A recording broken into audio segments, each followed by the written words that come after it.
Hey, this is Notser, and today is Untitled. I wanted to talk about the Hotfix Impressions on the Hotfix.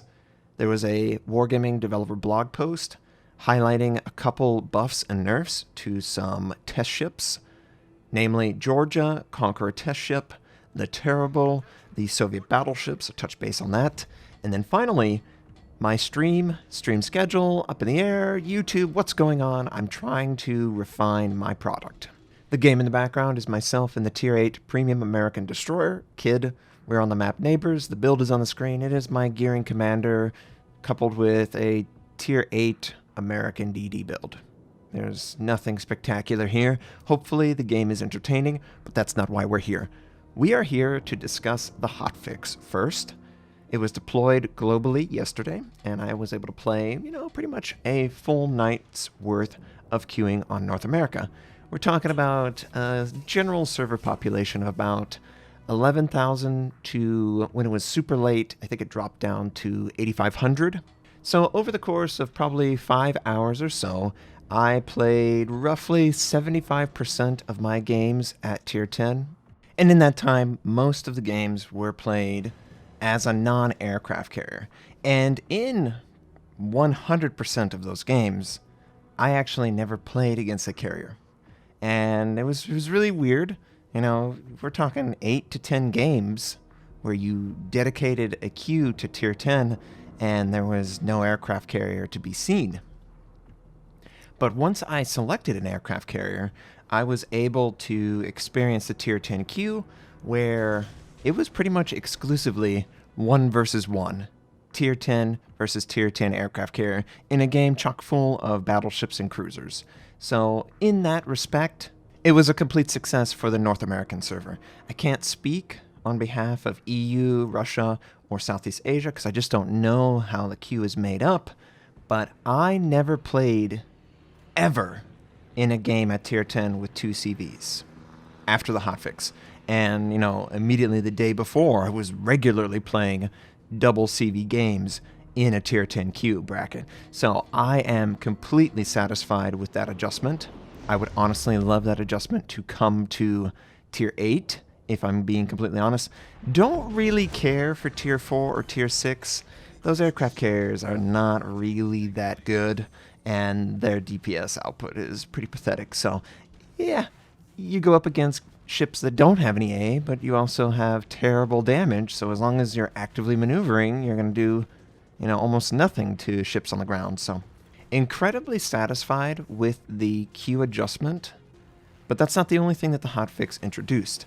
Hotfix was supposed to introduce a high explosive dive bomb adjustment for the Americans so they can't just one-shot DDs. And I unfortunately saw multiple DDs yesterday get absolutely obliterated by high explosive dive bombs from American aircraft. I saw one that took an 11K and then a 9K on another, and that was basically enough to one-shot them. Because their health was low enough, or whatever the situation, they weren't a healthy ship to begin with. I thought we were getting rid of the alpha that the high explosive dive bombs had against DDs, but 9 to 11,000 damage is not acceptable to me. That a DD takes that in one single attack is ridiculous, and it still hasn't been addressed to a satisfactory way for me personally. Maybe it's better, but it still was possible, and I don't think it should even be possible personally. Maybe I'm crazy, maybe I'm being too mean, but we need to show them that we're serious. And doing a half-hearted measure doesn't show that they're serious. The queue change shows that they're serious, but I don't think that those DDs feel like the adjustment felt very serious when they got blapped out of existence by 11 and 10K bombs.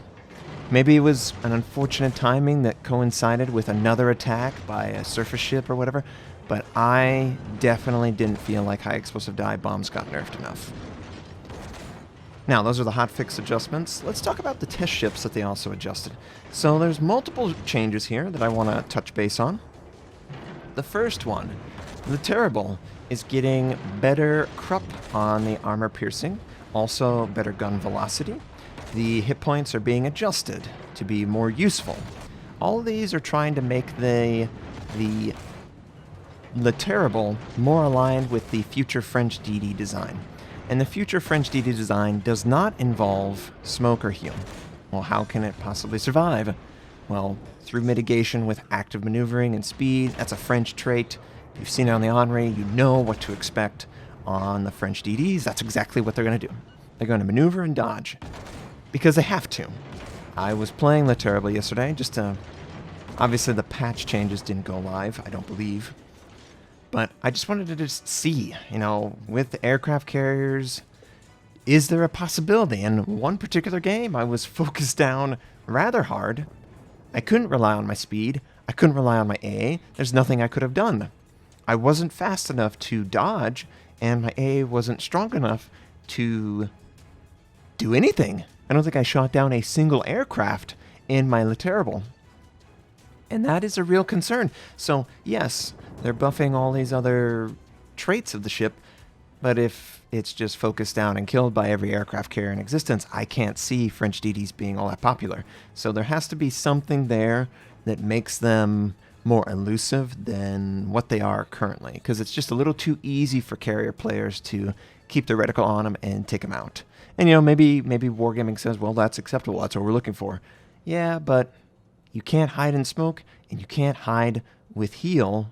So the player is just going to be forcibly attacked with no recourse. Yeah, don't really know. This is still my concern with the French DDs. Their AA is inadequate, and I still think that, and I'm concerned. What I'm not concerned about is the Georgia. So they recently buffed the Georgia with the hotfix. It has a 26-second reload base versus 30, and I was able to play a pretty successful game. I definitely noticed the faster reload. I honestly feel like the ship feels very nice now. Maybe the only thing I would tweak is maybe encouraging a secondary American battleship, because we only have one, the Massachusetts. All they would have to do is extend the range of the secondaries so they could actually be used. Make them exactly the same as the Massachusetts. And then you have two possible builds for that ship. You either go, super tanky, no secondaries, and you rely exclusively on the 6 guns, 457, or, perhaps you do sort of a hybrid of both, and you're not relying heavily on one or the other, but you want to, make the ship itself a unique experience that you just haven't had. It's like night and day comparison to the Missouri, which is the other Tier 9 battleship premium for the Americans. The Missouri has 406s, it has insane AA, it has radar. I'm always for increasing the value of a premium that's coming out, and I think adding the possibility that secondaries are an option makes perfect sense on a 6-gun ship. Because 6 guns will always be a disadvantage in certain situations. Something like secondaries can close up that huge disadvantage at times, though. Now, on top of all these adjustments, we've got the Conqueror test ship. It basically is improved Sigma. So the test ship, 419 guns, got a Sigma buff from 1.8 to 1.9. It's a very small buff, but it is a buff. The Citadel's upper deck armor was buffed from 12 millimeters to 32. This is really good because it basically was AP, dive bomb, fish food. It was such a joke to Citadel, and one that, honestly, it felt like it was a design flaw. Like, oh, AP dive bombers, just go after the Conqueror. So, closing up that weakness, appreciate that. And then the heal is going to be restoring even more of the casemate, non-Citadel damage. It's going from 75 to 85%. So, what they're trying to design, I think, is the kings of anti-dots. High explosive and floods, the British battleships are going to be gods for it. And in order to do that, they have to introduce weaknesses in the form of the Citadel. Honestly, maybe even raise the Citadel further. I personally don't feel that the Citadel is a good enough weakness because skilled players are already encouraged to angle and protect the Citadel. Soviet battleships going to require it, the Japanese battleships have it, and a bunch of other battleships have Citadels that you have to hide. You know, it's not a new concept, so I don't know that it's a nerf. It's interesting that they see it as a nerf with the Citadel, but I think it's a buff. I think it's a huge buff to the performance of the ship. I'm just concerned that maybe the high explosive performance is also getting increased. I think it's literally the last thing you should do. Increase everything else, AP, armor, the angling, the hail mitigation, but don't you dare touch the high explosive, because it's already too good. The Soviet battleships are receiving some interesting adjustments. They are not getting a reload buff, they are getting a reload nerf. Their reloads are going into the 36, 33 second range. The Tier 3, 36 second reload, down from 32. The Tier 4, 36 second reload, down from 32. The Tier 5, 33 second reload, down from 30. The Sigma on the Tier 6 was nerfed from 1.7 to 1.6. The Tier 7 Sigma was nerfed from 1.7 to 1.6. They wanted to reinforce the identity of the Soviet battleships, and they didn't like how effective they were. You know, the strengths were very obvious, but the weaknesses weren't so much. So they wanted to emphasize the weaknesses more with the slower reload and the lower accuracy, the lower consistent accuracy. That's what Sigma provides, is consistent accuracy.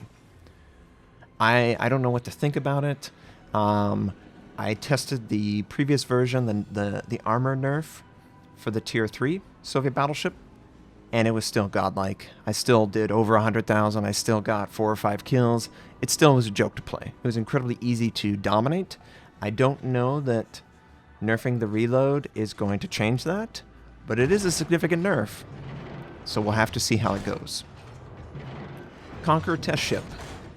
Improved repair party even more to non-Citadel. Goes from 75 to 85%, so it's basically almost 100% effective at removing, you know, anything that isn't a Citadel from the Conqueror test ship. Interesting change. Sigma value going up from 1.8 to 1.9 on the 419s. The upper Citadel deck armor went from 12 millimeters to 32. That's good.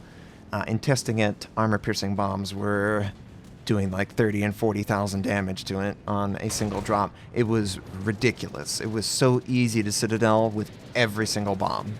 So hopefully this will mitigate some of that concern. They also buffed the Monarch as well. I think what they're trying to do is make these guys be like the ultimate anti-dotters. Anyone that wants to put a dot on a ship, either it be a light cruiser or a heavy cruiser or or an aircraft carrier or even a DD, their dots are going to be less effective against the Conqueror and the Monarch. But I have concerns that their guns are still too effective. You know, I have no problem increasing the effectiveness of the Conqueror in tankability or mitigation or team-oriented aspect, but the selfish high-explosive spam from 20-plus kilometers has to stop. It's just so uninspiring, so boring. It's such a terrible example of how the game exists and plays. I don't ever want it to exist. I think the Soviet battleships are far more compelling in every aspect. They take more skill, they are more rewarding, and they're more fun at mitigating. They need to improve the way the Conqueror and all the British battleships feel, because it's probably the weakest battleship line to me, just to play. I just don't enjoy it as much. Now, I do love the Conqueror Legendary, but that's pretty much all I love about the Conqueror. So, I'm hoping that these changes at least bring a revival of a more compelling gameplay loop for the Conqueror and the Monarch and the Lion. But they are just testing. There is no confirmation that this will be live, and that's my concern. I do think, though, a skilled player gets way more out of it. And then finally, the Indomitable. The Indomitable has improved attack rockets. I played a little bit of it. It is a better experience. The Indomitable, if you don't know, it's the premium British aircraft carrier, and it only has attack rockets and dive bombs.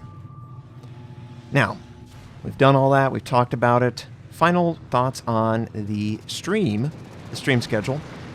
I mentioned this earlier. I'm in the process of converting my schedule so that I can align it better with my So. She went from a morning job to a night job, but I still want to have like a token day or two each week that I'm playing in my normal time slot. I don't know which day that's going to be, but as far as the schedule is set right now, what it seems to look like, it is basically nighttime in North America.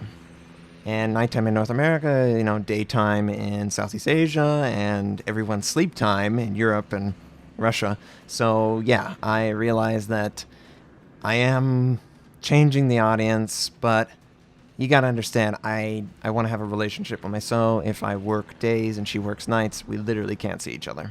And yes, I could just stick with the schedule, but the beautiful thing about streaming is I don't have to. I can adjust it and make it my own. So I'm excited for the future related to my stream. Wargaming just implemented a new Recruiter Friend bonus. If you use Recruiter Friend and you are doing this on the North American server, it's just a test for North America. If it's successful, they've said that they'll probably flex it out to global. But if you are a returning player or a new player to the North American server and you use a link from someone and you cash it in, you basically get premium time for yourself, credits, and I think camouflagers and something else in the short term. And in the long term, if you play for a significant, amount of time and get up to like tier 5 or tier 6, then it really cashes in for both. You have a chance to unlock the Warspite, and the Warspite is a solid tier 6 premium battleship. Absolutely great reward, and I think there's credits as well. So it really incentivizes returning and recruit players to use those links. I and many other CCs and friends and whatever will probably have their links on their YouTube, on their Twitch, everywhere. Take advantage of it because you benefit too, if you're one of those people. We did 3 kills, 25 aircraft shot down, 2,557 base XP. The Amagi and the Lexington did work as well. And the aircraft carrier was so annoying. That kid was a really skilled player. 66,000 damage done, pretty average, didn't need to do much. Thank you so much for watching this video. If you're interested in more of my content, you can check out the links. We have the most recent upload and also the best video for you. So hopefully you'll check those out. If you're interested in more of my content, don't be afraid to subscribe. You can click the link. Hope you all have a wonderful day, and I'll catch you next time.